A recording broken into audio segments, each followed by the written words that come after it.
चलिए आज का टॉपिक जो हम डिस्कस करने जा रहे हैं वो है इलेक्ट्रोकेमिकल सेल। ठीक है। और इलेक्ट्रोकेमिकल जो सेल्स होते हैं उनके अदर नेम्स भी हैं, जैसे कि आप गैल्वेनिक सेल्स या वोल्टेक सेल्स भी पढ़ोगे बुक्स के अंदर, ये नाम भी दिए गए हैं।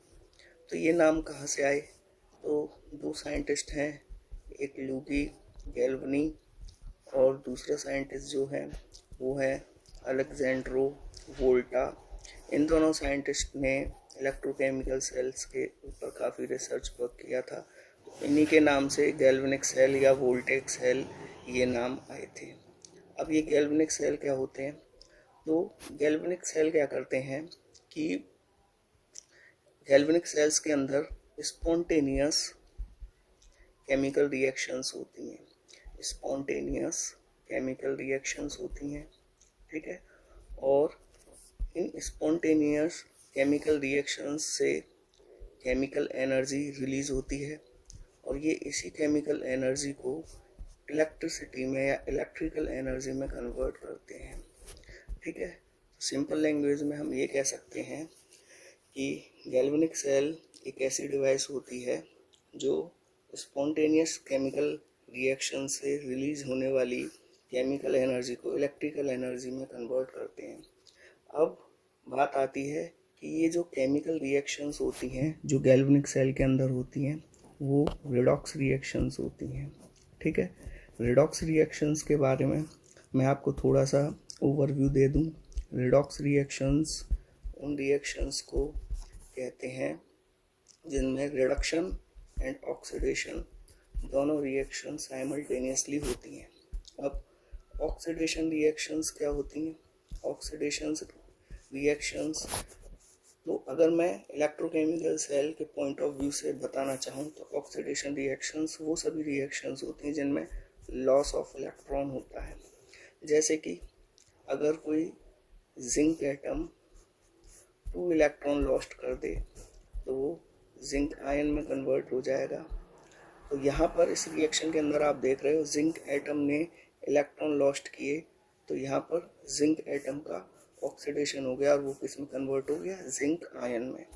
अगर मैं रिडक्शन रिएक्शन की बात करता हूँ, रिडक्शन रिएक्शंस क्या होती हैं? तो ये कहलाती हैं गेन ऑफ इलेक्ट्रॉन्स। जिन रिएक्शंस के अंदर इलेक्ट्रॉन गेन होता है, जैसे मेरे पास Cu2 पॉजिटिव आयन्स हैं, अगर ये 2 इलेक्ट्रॉन गेन करके Cu में कन्वर्ट हो जाते हैं तो इसका मतलब यहाँ पर Cu2 पॉजिटिव आयन का रिडक्शन हो रहा है। तो मैं आपको ये समझा रहा था कि इलेक्ट्रोकेमिकल सेल के अंदर जो है रिडॉक्स रिएक्शंस होती हैं और उन रिडॉक्स रिएक्शन से जो केमिकल एनर्जी रिलीज होती है वो इलेक्ट्रिकल एनर्जी में कन्वर्ट हो जाती है। ठीक है। अब देखिए ये सब होता कैसे है। मान के चलिए कि मेरे पास एक बीकर है और उस बीकर के अंदर कॉपर सल्फेट सॉल्यूशन जो है भरा हुआ है। ठीक है। अब क्या होगा कि इसके अंदर हम एक जिंक स्ट्रिप डाल देते हैं। दिस इज जिंक स्ट्रिप या जिंक रॉड डाल देते हैं। तो थोड़ी देर बाद हमें ये ऑब्जर्वेशन मिलेगा कि जिंक स्ट्रिप के चारों तरफ कोई सॉलिड डिपॉजिट हो जाएगा, डार्क कलर का सॉलिड डिपॉजिट हो जाएगा। और ये डार्क कलर का जो सॉलिड है वो होता है कॉपर। यानी थोड़ी देर के बाद जिंक स्ट्रिप की सरफेस पर सॉलिड कॉपर जो है डिपॉजिट हो जाता है। तो अब इस बीकर में एक्चुअल में हो कौन सी रिएक्शन रही है? इस बीकर के अंदर एक्चुअल में ये रिएक्शन हो रही है Zn plus Cu2 positive give Zn2 positive plus Cu। यानी इस बीकर के अंदर जिंक 2 इलेक्ट्रॉन लॉस्ट करने के बाद जिंक आयन में कन्वर्ट हो रहा है, डेट इज ऑक्सीडेशन। और उसी तरीके से कॉपर आयन 2 इलेक्ट्रॉन गेन करने के बाद कॉपर में कन्वर्ट हो रहा है, तो ये हो गया रिडक्शन। यानी इस बीकर के अंदर रिडॉक्स रिएक्शन हो रही है और रिडॉक्स रिएक्शन जो है यहाँ पर हीट की फॉर्म में लॉस्ट हो जाती है। क्लियर है? तो अगर जिंक स्ट्रिप को डायरेक्टली कॉपर सल्फेट में डाल देंगे तो जो एनर्जी निकलेगी वो हीट की फॉर्म में निकलेगी और वो हीट सारी की सारी लॉस्ट हो जाती है। इलेक्ट्रोकेमिकल सेल क्या करता है कि इस हीट को लॉस्ट नहीं होने देता और इस हीट का सम पोर्शन इलेक्ट्रिकल एनर्जी में कन्वर्ट कर देता है। क्लियर है? कैसे? तो देखिए, इलेक्ट्रोकेमिकल सेल का जो मैं कंस्ट्रक्शन आपको बता रहा हूँ, कंस्ट्रक्शन ऑफ इलेक्ट्रोकेमिकल सेल, ठीक है, इलेक्ट्रोकेमिकल सेल का कंस्ट्रक्शन। सबसे पहले जो इलेक्ट्रोकेमिकल सेल का कंस्ट्रक्शन दिया था वो जॉन फ्रेडरिक डैनियल ने दिया था, ठीक है। सबसे पहले जो इलेक्ट्रोकेमिकल सेल कंस्ट्रक्ट किया था इन्होंने किया था।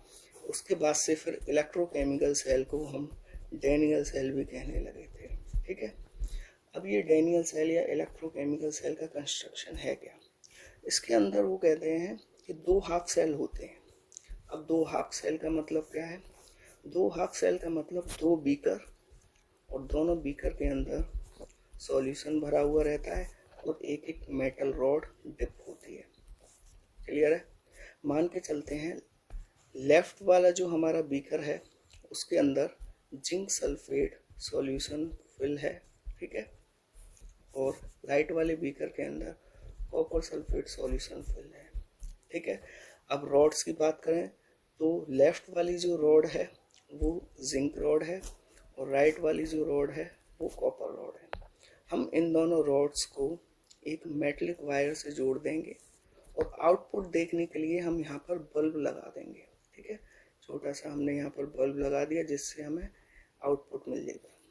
आउटपुट किस फॉर्म में मिलेगा? जैसे ये बल्ब ग्लो करना शुरू कर देगा तो हम ये समझ लेंगे इस सेल के अंदर करंट प्रोड्यूस होना स्टार्ट हो गया। क्लियर है? उसके बाद फिर यहाँ पर एक हम इन्वर्टेड यू शेप की एक ग्लास ट्यूब भी जो है इस तरीके से लगा देते हैं जो दोनों सॉल्यूशन के कांटेक्ट में रहती है। इस इन्वर्टेड यू शेप की ग्लास ट्यूब को हम सॉल्ट ब्रिज कहते हैं, ठीक है। तो ये कंस्ट्रक्शन जो है डैनियल ने दिया था, तो ये डैनियल सेल कहलाता है। अब इसमें ये लेफ्ट वाला जो बीकर है वो ऑक्सीडेशन हाफ सेल कहलाता है, ऑक्सीडेशन हाफ सेल, और राइट वाला जो बीकर है वो रिडक्शन हाफ सेल कहलाता है। क्लियर है? वो इस वजह से क्योंकि लेफ्ट वाले बीकर में जो भी रिएक्शंस होंगी वो ऑक्सीडेशन रिएक्शंस होंगी और राइट वाले बीकर में जो भी रिएक्शंस होंगी वो रिडक्शन रिएक्शंस होंगी। क्लियर है? ये भी कहा जाता है कि जो ये लेफ्ट वाली जो रॉड है जिंक रॉड, ये एनोड, और ये जो राइट वाली रॉड है कॉपर रॉड, इसको कैथोड बोला जाता है।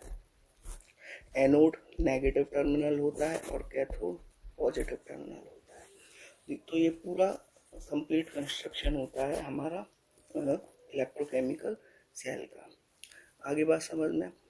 अब यहाँ होता क्या है, मतलब केमिकल रिएक्शंस कौन कौन सी जो है यहाँ पर होने वाली हैं वो हम यहाँ पर देखते हैं, ठीक है। तो इसके अंदर क्या होता है कि सबसे पहले एनोड पर ऑक्सीडेशन ऑफ जिंक, जिंक का ऑक्सीडेशन होता है, और जब जिंक का ऑक्सीडेशन होगा, oxidation means loss of electron, तो जिंक 2 इलेक्ट्रॉन लॉस्ट करने के बाद जिंक आयन में कन्वर्ट हो जाएगा। अगर मैं बीकर में देखूं कि बीकर में हो क्या रहा है, तो जैसे ये जिंक सल्फेट सॉल्यूशन था और इसके अंदर जिंक रॉड डिप थी, तो क्या होगा कि जिंक रॉड के जो जिंक एटम है वो जिंक आयन में कन्वर्ट होने के बाद, जिंक आयन में कन्वर्ट होने के बाद इस सॉल्यूशन में एड अप होते चले जा रहे हैं। क्लियर है? अब रहे ये दो इलेक्ट्रॉन, ये दो इलेक्ट्रॉन जो हैं वायर के थ्रू, ये वायर के थ्रू जो है एनोड से कैथोड की तरफ मूव करते हैं और कैथोड से ये कॉपर सल्फेट सॉल्यूशन के अंदर ये इलेक्ट्रॉन चले जाते हैं। अब ये इलेक्ट्रॉन्स कॉपर सल्फेट सॉल्यूशन के अंदर क्या करेंगे, यानी कि मैं आपको अब कैथोड के पास की रिएक्शन बता रहा हूँ कि जो Cu2 पॉजिटिव आयंस होते हैं ये कहाँ से आते हैं? From CuSO4 solution. CuSO4 solution के अंदर जो Cu2 पॉजिटिव आयन होते हैं वो दो इलेक्ट्रॉन जो एनोड से आए थे उनके साथ कंबाइन होके Cu सॉलिड में कन्वर्ट हो जाते हैं। अगर मैं बीकर के अंदर देखूं, बीकर के अंदर क्या हो रहा है, तो मान के चलो ये कॉपर रॉड है हमारी और ये कॉपर सल्फेट सॉल्यूशन है, ठीक है। तो यहाँ पर ये जो कॉपर बना है वो जो है इस कॉपर रॉड के चारों तरफ डिपॉजिट होना स्टार्ट हो जाता है। तो इस तरीके से कॉपर रॉड थिक होती चली जाती है। अगर मैं जिंक रॉड की बात करूं यहाँ पर, तो यहाँ क्योंकि जिंक एटम जिंक आयन में कन्वर्ट होते चले जा रहे हैं, तो यहाँ पर ये जो जिंक की रॉड है वो धीरे धीरे गलना शुरू होती चली जाती है, वो थिन होती चली जाती है। ठीक है, तो अब आपको पता चल गया कि एनोड पर रिएक्शन ये हो रही है और कैथोड पर जो है ये रिएक्शन हो रही है। अब अगर इन दोनों रिएक्शंस को मैं सम अप करूं यानी जोड़ूं, तो मुझे एक रिडॉक्स रिएक्शन मिलेगी। तो देखिए, इसमें ये पहली रिएक्शन थी जिसको हमने ऑक्सीडेशन बोला था, क्लियर है। और फिर ये दूसरी रिएक्शन थी जिसको हमने रिडक्शन बोला था, दिस इज रिडक्शन रिएक्शन। जब दोनों को मैं जोड़ दूंगा, ठीक है, तो मुझे जो रिएक्शन मिलेगी वो रिडॉक्स रिएक्शन कहलाएगी इस तरीके से, Zn2 positive plus Cu solid. ठीक है, ये ऑक्सीडेशन हुई और ये रिडक्शन, यानी मैंने आपको पहले ही बताया था ये रिडॉक्स रिएक्शन क्यों है, क्योंकि इसके अंदर ऑक्सीडेशन और रिडक्शन दोनों रिएक्शन साइमल्टेनियसली हो रही हैं। अब वापस से हम गैल्वेनिक डैनियल सेल के डायग्राम में चलते हैं। तो आपको मैंने यहाँ बताया था कि ये जो दो इलेक्ट्रॉन हैं वो एनोड से कैथोड की तरफ मूव कर रहे हैं, यानी हमारा जो एक्सटर्नल वायर है उसमें करंट फ्लो होना स्टार्ट हो गया, और वो भी एनोड से कैथोड की तरफ। अब आपको पता है करंट हमेशा इलेक्ट्रॉन के फ्लो का अपोजिट फ्लो करता है, तो इसका मतलब हमारा जो करंट फ्लो करेगा वो कैथोड से एनोड की तरफ हमारा करंट फ्लो कर देता है। तो इस तरीके से बीकर्स के अंदर केमिकल रिएक्शंस हो रही हैं, और उन केमिकल रिएक्शंस से जो है केमिकल एनर्जी निकली, और उस केमिकल एनर्जी का कुछ पोर्शन जो है इस सेल ने करंट में कन्वर्ट कर दिया। ठीक है, मैंने ये वाला जो केस आपको डिस्कस किया था, इस वाले केस में क्या था कि जिंक स्ट्रिप को डायरेक्ट हमने कॉपर सल्फेट सॉल्यूशन में डिप कर दिया था, तो यहाँ भी रिडॉक्स रिएक्शन हो रही थी, यहाँ भी केमिकल एनर्जी रिलीज हो रही थी। पर यहाँ क्या था कि जो केमिकल एनर्जी थी वो 100% हीट की फॉर्म में लॉस्ट हो जा रही थी, और उसका कोई हम यूज़ नहीं कर पा रहे थे। तो डैनियल सेल ने एक ऐसी डिवाइस जो है बनाई, डैनियल नाम के साइंटिस्ट ने एक ऐसी डिवाइस बनाई जो इस हीट को यूज़फुल वर्क में कन्वर्ट कर देता है और हमें इलेक्ट्रिसिटी प्रोवाइड करना शुरू कर देता है। हाँ, वहाँ पर भी हीट लॉस्ट होती है, लेकिन उस हीट का स्मॉल पोर्शन जो है इलेक्ट्रिकल एनर्जी में कन्वर्ट कर दिया जाता है। तो इस तरीके से अब यहाँ पर जो है एक इम्पॉर्टेंट चीज़ जो रह गई, वो इम्पॉर्टेंट चीज़ है सॉल्ट ब्रिज। देखिए, सॉल्ट ब्रिज होता क्या है, सॉल्ट ब्रिज एक इन्वर्टेड यू शेप की ट्यूब होती है, और इसके अंदर एक जेल भरा हुआ रहता है। सॉल्ट ब्रिज के अंदर एक जेल भरा हुआ होता है, और उस जेल के ऊपर इनर्ट इलेक्ट्रोलाइट्स जो हैं एडजॉर्ब रहते हैं, लाइक Na2SO4। ठीक है, ये इनर्ट इलेक्ट्रोलाइट क्यों कहलाते हैं, क्योंकि इनके आयंस इनर्ट होते हैं, नॉन रिएक्टिव होते हैं, वो ना तो जिंक सल्फेट के साथ रिएक्ट करेंगे ना कॉपर सल्फेट के साथ। अब यहाँ हमने सॉल्ट ब्रिज क्यों लगाया, एक्चुअल में क्या है कि अभी थोड़ी देर पहले मैंने आपको बताया था कि एनोड वाले बीकर के अंदर जो है जिंक रॉड से जिंक एटम जिंक आयन में कन्वर्ट होकर सॉल्यूशन में एड अप होते चले जा रहे हैं। इस वजह से, क्योंकि इस सॉल्यूशन में पॉजिटिव आयंस एड अप होते चले जा रहे हैं, तो इस बीकर के अंदर पॉजिटिव चार्ज डेवलप हो जाएगा। और क्योंकि हमारे कैथोड वाले रीजन में Cu2 पॉजिटिव आयंस जो हैं, Cu2 पॉजिटिव आयंस जब Cu में कन्वर्ट हो जाएंगे, तो इसका मतलब पॉजिटिव आयंस लॉस्ट होते चले जा रहे हैं। कहाँ पर, कैथोड पर। जब कैथोड पर पॉजिटिव आयंस लॉस्ट होते चले जाएंगे, तो कैथोड पर हमारा कौन सा चार्ज डेवलप हो जाएगा, नेगेटिव चार्ज डेवलप हो जाएंगे। तो ये चार्जेस डेवलप हो जाने की वजह से क्या होगा कि कुछ समय के बाद इलेक्ट्रोकेमिकल सेल जो है रुक जाएगा, मतलब उसकी वर्किंग स्टॉप हो जाएगी। क्लियर है, वर्किंग स्टॉप का मतलब है एक्सटर्नल सर्किट के अंदर जो करंट फ्लो हो रहा है वो रुक जाएगा, करंट की वैल्यू जीरो हो जाएगी। तो ज़रूरत पड़ेगी कि अब हमें क्या, किस बात की ज़रूरत है कि कैसे भी यहाँ से पॉजिटिव चार्ज और नेगेटिव चार्ज न्यूट्रलाइज हो जाए, जिससे कि सेल प्रॉपर फंक्शनिंग करना स्टार्ट कर दे।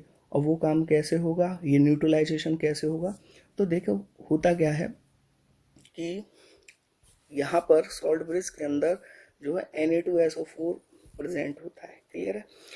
अब क्योंकि हमारे एनोड पर पॉजिटिव चार्ज डेवलप हुआ है, तो इस पॉजिटिव चार्ज को जो है न्यूट्रलाइज करने के लिए नेगेटिव चार्ज आएगा। और वो नेगेटिव चार्ज कहाँ से आएगा, वो इस तरीके से आएगा, यहाँ से नेगेटिव चार्ज आएगा, that is SO4 2 negative. Clear है। और ये SO4 2 नेगेटिव जो है इधर आ जाएगा। क्लियर है। ये SO4 2 नेगेटिव जो है क्या करेगा, पॉजिटिव चार्ज जो एनोड पर डेवलप हो रहा है उसको न्यूट्रलाइज कर देगा। क्लियर है। तो हमारा जो है पॉजिटिव चार्ज न्यूट्रलाइज हो चुका है एनोड पर। अब हम कैथोड की बात कर लेते हैं। कैथोड पर नेगेटिव चार्ज डेवलप हो रहा है, तो यहाँ से नेगेटिव चार्ज कैसे न्यूट्रलाइज होंगे। ठीक है। तो नेगेटिव चार्ज न्यूट्रलाइज इस तरीके से होते हैं कि सॉल्ट ब्रिज के अंदर जो Na2SO4 भरा हुआ है उसमें से जो Na पॉजिटिव आयंस हैं, Na पॉजिटिव आयंस वो सॉल्ट ब्रिज में से ट्रेवल करके इस सॉल्यूशन के अंदर आ जाएंगे। और ये Na पॉजिटिव आयन जो है इस तरीके से नेगेटिव चार्ज को क्या कर देंगे, न्यूट्रलाइज कर देंगे। तो इस तरीके से यहाँ से पॉजिटिव चार्ज न्यूट्रलाइज हो जाएगा, यहाँ से नेगेटिव चार्ज न्यूट्रलाइज हो जाएगा और हमारी सेल वापस से फंक्शनिंग करना शुरू कर देती है। अच्छा, यहाँ मैं आपको एक चीज़ और बता देता हूँ कि SO4 2 नेगेटिव एक नेगेटिव आयन है, इसको एनायन बोलते हैं, और Na पॉजिटिव एक पॉजिटिव आयन है, इसको कैटायन बोलते हैं। तो ये कैटायन और एनायन नाम क्यों आया, आप जब गौर से देखेंगे तो हमारा ये जो नेगेटिव चार्ज है वो एनोड की तरफ मूव कर रहा है, एनोड की तरफ मूव कर रहा है, इसलिए इसको हम एनायन कह रहे हैं। जबकि हमारा जो पॉजिटिव चार्ज है वो किसकी तरफ मूव कर रहा है, वो हमारा कैथोड की तरफ मूव कर रहा है, इसलिए पॉजिटिव चार्ज को हम कैटायंस भी कहते हैं। तो इस तरीके से ये फंक्शनिंग होती है electrochemical cell. Thank you very much. देखिए वापस से मैंने ये डैनियल सेल बनाया है जो अभी थोड़ी देर पहले एक्सप्लेन किया था। ठीक है। तो ये माना जाता है जब डैनियल सेल के अंदर जिंक सल्फेट और कॉपर सल्फेट की कंसंट्रेशन हम 1 मोलर ले लेते हैं, तब ये डैनियल सेल 1.1 वोल्ट डेवलप करता है। यानी कितना पोटेंशियल डेवलप करता है ये, 1.1 वोल्ट। क्लियर है। अब आगे देखिए, ये 3 डायग्राम आपको थोड़ा ध्यान से देखने हैं, घबराने की बिल्कुल ज़रूरत नहीं है, बहुत इजीली मैं एक्सप्लेन कर दूंगा। मैं क्या कर रहा हूँ कि हमारा जो डैनियल सेल है उस डैनियल सेल में एक एक्सटर्नल अपोजिंग पोटेंशियल जो है मैं अप्लाई कर दे रहा हूँ। एक्सटर्नल अपोजिंग पोटेंशियल नाम से ही पता चल रहा है ये किसी चीज़ का अपोज कर रहा है। तो ये यहाँ पर किस चीज़ का अपोज करता है, वो डैनियल सेल के अंदर जो करंट डेवलप होती है उसका वो अपोज करता है। ठीक है। अब देखो, हम यहाँ 3 कंडीशन लेकर चल रहे हैं। पहली कंडीशन में हम external opposing potential less than 1.1 volt लेंगे। फिर हम एक्सटर्नल पोटेंशियल एग्जैक्टली 1.1 वोल्ट लेंगे, और तीसरे वाले केस में जो है हम एक्सटर्नल पोटेंशियल 1.1 वोल्ट से भी ज़्यादा बढ़ा देंगे। और तीनों कंडीशंस में क्या क्या होने वाला है वो देखते हैं। तो सबसे पहली कंडीशन, जब हमारा एक्सटर्नल अपोजिंग पोटेंशियल 1.1 वोल्ट से कम है तब ये सेल प्रॉपरली वर्क करेगा विदाउट एनी डिफ़िकल्टी। और क्या क्या चीज़ें होंगी वो मैंने नीचे लिखी हुई है, जैसे electron flow from zinc to copper, यानी इलेक्ट्रॉन जिंक से कॉपर की तरफ यानी एनोड से कैथोड की तरफ फ्लो करेगा। करंट जो है अपोजिट फ्लो करता है, तो कॉपर से जिंक की तरफ फ्लो करेगा। जैसा कि पहले बताया था कि एनोड पर जिंक डिजॉल्व होता है और कैथोड पर कॉपर डिपॉजिट होता है। तो इस तरीके से देख रहे हो कि अभी तो फिलहाल प्रॉपर फंक्शनिंग डैनियल सेल की हो रही है। लेकिन अगर आपने एक्सटर्नल पोटेंशियल एग्जैक्टली 1.1 वोल्ट ले लिया, तब क्या होगा, ये जो एक्सटर्नल पोटेंशियल की वजह से डैनियल सेल वर्क करना बंद कर देगा, उसकी वर्किंग स्टॉप हो जाएगी और करंट की वैल्यू क्या हो जाएगी, एक्सटर्नल सर्किट के अंदर 0 हो जाएगी। यानी no flow of electron, electron का कोई फ्लो नहीं होगा और ना ही करंट का कोई फ्लो होगा। साथ ही साथ इसके अंदर जो केमिकल रिएक्शंस हैं वो रुक जाएंगी। क्लियर है। अब तीसरे वाले डायग्राम में मैंने क्या कर दिया है कि अपना जो एक्सटर्नल अपोजिंग पोटेंशियल है वो 1.1 वोल्ट से भी ज़्यादा कर दिया।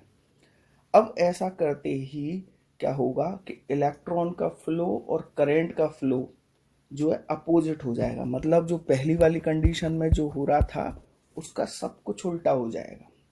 ठीक है, जैसे पहली वाली कंडीशन में जो इलेक्ट्रॉन था वो जिंक से कॉपर की तरफ फ्लो कर रहा था, लेकिन अब यहाँ पर जाके ये कॉपर से जिंक की तरफ फ्लो करने लगेगा, तो ऑब्वियसली करंट जो है फ्लो करना स्टार्ट कर देगा जिंक से कॉपर की तरफ। ठीक है, साथ के साथ पहले वाले डायग्राम में आप देख रहे थे कि एनोड पर जिंक क्या हो रहा था, डिजॉल्व हो रहा था, लेकिन थर्ड वाले डायग्राम में आप देखोगे कि एनोड पर जो है जिंक डिजॉल्व होने के बजाय जिंक का डिपोजिशन होना स्टार्ट हो गया है।